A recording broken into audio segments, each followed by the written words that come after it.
I've just spent 2 hours watching, so you don't have to, this latest Blackmagic Awesome update which was released today. So many new products and exciting updates. And in today's video, I will talk about some of these new toys and updates and what excites me the most. And there's actually some news for Atem Mini users, so do stay tuned.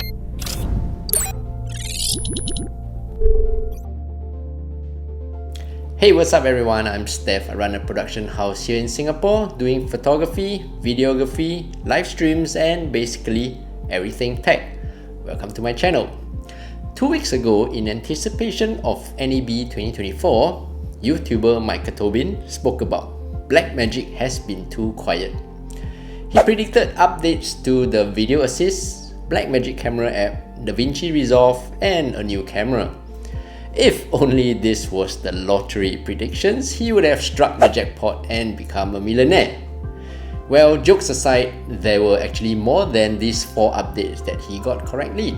In fact, I will share the links below and the timestamp in which Grant talked about in detail. So when you have the time, you can actually watch the full video, which is about 2 hours, and scroll to that particular timestamp to hear more in detail what that particular product is about. For myself today, I will be talking about 7 of the many products that he mentioned that are going to be launched this year in preparation for NAB 2024 in Vegas. Mainly because I feel these products are somewhat super exciting and has great potential. Well, at least for my field of work. So namely, they are the Atem 2ME Constellation 4K, Atem 1ME Constellation 4K, Atem Micro Panel, Blackmagic IP10 Codec, DaVinci Resolve 19 Replay Update, Blackmagic Pyxis 6K camera, and the Video Assist update. So first, the Atem 2ME Constellation 4K. In terms of looks, the front panel is exactly the same as the HD model, just that now it works up to Ultra HD 2160p. Also, it has a bigger media pool, which can hold up to 40 stills and 400 frame animations in Ultra HD. So at the back, you can see there are 20 SDI inputs and 12 12G SDI outputs and 2 separate multi-views. So this separate multi-view each can have up to 16 views, so 2 separate multi-views means you can actually have up to 32 views in total. Also to mention the 4 Atem advanced chroma keys and 2 DVEs, so basically it's the double of the 1ME model and half of the 4ME model. It's actually better than the 1ME model in a way. It has a super source processor built in and it has 4 DVEs plus background and foregrounds for graphics, all available as an internal input, which means you can actually build a multi-layer composition and select it as a source. How cool is that, right? So with 4 super source DVEs and 2 general DVEs, that's actually a total of 6 DVEs. I feel that it's actually quite a good match for the Blackmagic studio cameras because they're all Ultra HDs as well. And the 2ME Constellation can also switch and match the resolutions. So the cost, $3,795. Next up, the little brother, the Atem 1ME Constellation 4K. Similarly, it has exactly the same features as the HD version, but it works in both HD and Ultra HD. So at the back, you can see it has 10 SDI inputs and 6 12G SDI outputs with 1 multi-view. It has a single DVE, 2 media players which supports up to 20 stills and 200 frame animations on Ultra HD. So again, I realized this is one trait that I realized about Blackmagic design. So first, they will release a high-end product, then they listen to user feedback, comes out with a lower end, okay, not lower end, but a similar product with less functions at a lower cost to cater to that particular user group. Then somewhat down the line, they realize, hey, there's actually another user group in between these 2 versions, and they will release a middle version. And the cost of these products are actually priced very fairly, I think. They don't come with a price that makes you think, wow, okay, this is just $100 cheaper than the top model, I might as well get the top model, right? You actually pay for what you need, so the price incremental is actually very reasonable, right? So I think that's very thoughtful of Blackmagic design. So the cost of this little brother Atem Mini Constellation 4K, $1,795. Next, I want to talk about the Atem Micro Panel. Wow, so what is this?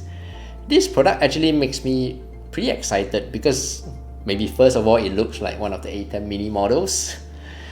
We all know how powerful the Atem software control panel is, right? But this micro panel is actually a physical console of the software that we have been using all along.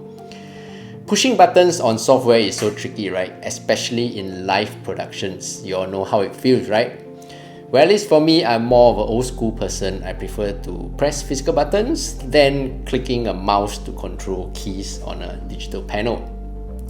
So this panel connects by Bluetooth and USB and charges by the USB cable. So the moment you go into your Atem software control panel on your computer, the micro panel is automatically connected.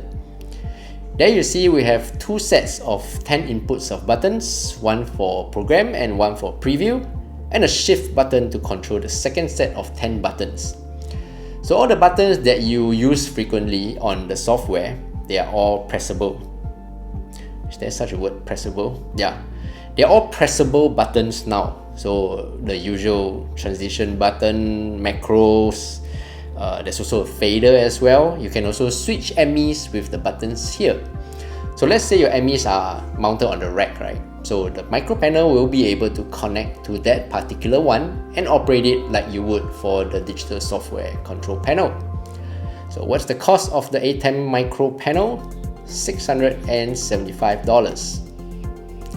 Next, I want to talk about the new codec that Blackmagic has come up with, the Blackmagic IP10.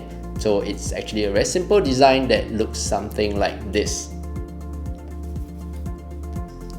So basically, Blackmagic Design wanted to enable the capability of 12G SDI into 10G Ethernet cables using their own form of compression.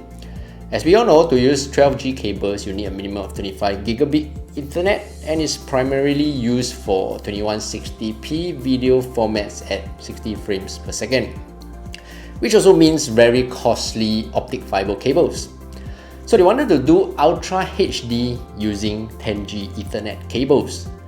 So they have come up with their own converters to do that, basically the 2110 IP to HDMI and this bidirectional converter that converts 2110 IP from 12G SDI, and also other 2110 IP compatible products as well. Okay, so what I feel about this move from Blackmagic Design is that they want to help customers like us save costs, to have the highest quality productions possible, but at a lower cost. Really great move there. But on the other hand, just my personal thought, in future when technology improves and the cost of 12G cables and the materials go down, would there really still be a need for these Blackmagic patented IP10 codec products? We'll never know, but for what they're doing right now, I think is really great. Next up, the DaVinci Resolve 19 replay update. Well, in the actual video itself, there's actually a long and detailed demonstration of how this works, but let me summarize it for you here. So the latest DaVinci Resolve update comes with many new stuff, particularly AI tools to help you in your video editing, as well as this replay update that they have come up with and the product that comes along with it called the DaVinci Resolve Replay Editor. So basically what it does now is you can so-called edit on the fly as the live stream is ongoing. So in simple graphics, let's say the live stream is ongoing and the cameras are recording it from different angles, which are concurrently being saved to your HyperDecks in real time. Then all these recordings are constantly being updated to Blackmagic Cloud, which is an online storage. When you open up your DaVinci Resolve in real time, you can actually access these files as they are being recorded. So you can actually drag and drop them onto your DaVinci Resolve timeline for immediate editing. Are you mind blown? Talk about an ecosystem. Well, the use of this is that if you have someone in a team working in real time concurrently with the live stream, you can actually have edited highlights right after or maybe even during a long live stream, and post it out to your social media or save it into a downloadable file for your viewers to download right after the live stream ends. This will make your live stream production so top end and professional, right? The cost of it, well, DaVinci Resolve 19 update is free, while the replay editor is $495. Technically, you don't actually need to have the replay editor to be able to do all that I've mentioned earlier, but it just helps with the workflow. But again, each to his own. Some of you may prefer the old school way, the mouse. Okay, the news that you Atem Mini users have been waiting for. Right now, the DaVinci Resolve 19 replay update is not yet available for Atem Mini users, but Blackmagic Design has informed us that they are actually working on a software update support for the Atem Mini Extreme ISO models.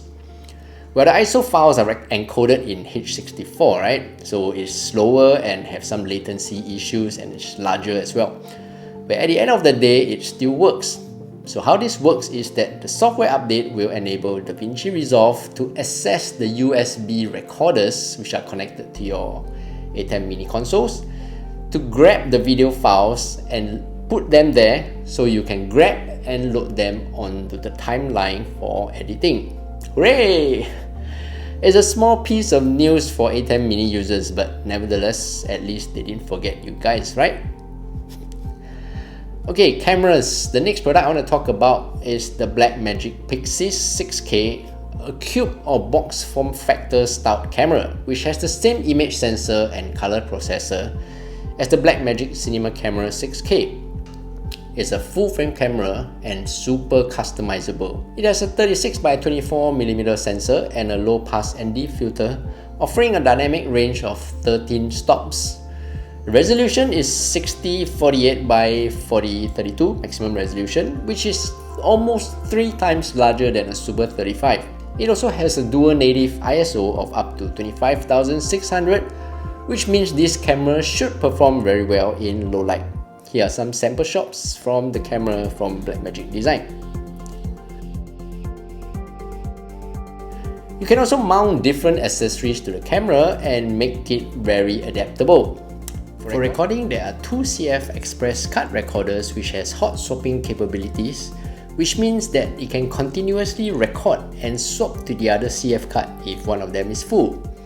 It also has USB-C expansion port for direct recording to extra flash media disks or an SSD, which is great for longer recordings such as live streams.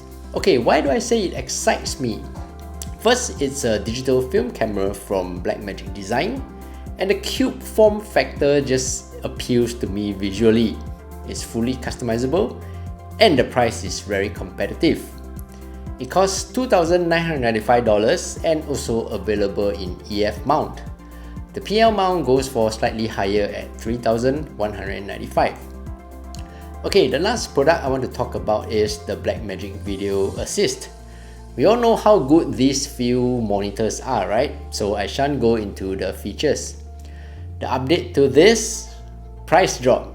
The 5 and 7 inch 3G and 12G models, a total of 4 of them, are now going for $200 less than before, each of them. So the current prices of these few monitors are... So if you've been thinking about getting it for some time, now is probably the best time. So there you have it. I've talked about the 7 products and updates that really excite me, but each to its own, and there are also a list and bunch of other products or updates that may interest you. Again, I've listed them down below as well as the link to watch the official BMD video. So when you have the time, you can actually spend 2 hours watching the video. Honestly, it's really pretty exciting and interesting too. So thank you all for watching today's video. I hope this video has given you a good and quick summary of what's about to come from Blackmagic Design this year. And all the products that they have introduced in the video will be available to test and for you to play with at the NAB 2024, starting from today until the 17th of April. So until the next video, I'm Steph. Take care and bye-bye.